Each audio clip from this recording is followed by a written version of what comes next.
Il y a 3 cadres dans lesquels on travaille sur les compétences. Donc le premier sont les compétences métiers que tous nos ingénieurs donc de chacune des spécialités doivent avoir en sortie de l'INSA. Ces compétences, donc on a une grille de compétences par spécialité et ensuite les programmes sont construits pour obtenir ces compétences en fin de 5e année. Nous sommes en train de mettre en place un portfolio de compétences donc, qui se traduira par un outil informatique dans lequel nos étudiants pourront compléter leurs compétences de l'année 1 à l'année 5.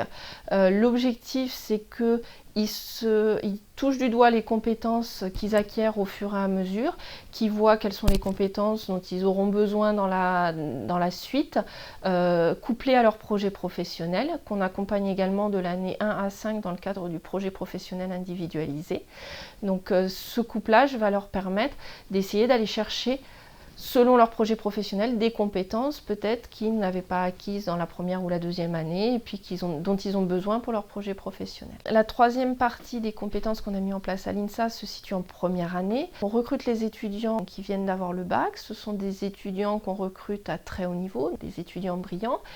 Et cependant, quand ils arrivent chez nous à l'INSA dans le supérieur, ce sont des étudiants qui n'ont pas les méthodes de travail dont ils ont besoin pour réussir dans le supérieur. Ce sont des étudiants qui ont très peu travaillé au quotidien à la maison. On a, nous, besoin de leur apprendre à travailler différemment. On a mis en place en première année une évaluation par compétences. L'objectif est, donc avec une grille de compétences bien spécifique, quand on les évalue, de pointer du doigt les compétences qui sont acquises, sur lesquelles il n'y a pas trop de soucis particuliers, et des compétences sur lesquelles il va falloir qu'ils acquièrent un peu plus de maturité et sur lesquelles il va falloir qu'ils... On a une grille de compétences spécifique, donc on fonctionne par grands domaines en première année, un grand domaine math-algo, un grand domaine physique, chimie, technique industrielle, thermodynamique, et un grand domaine des humanités qui comprend les langues, l'APS, l'expression, la gestion. Et donc dans chacun de ces grands domaines,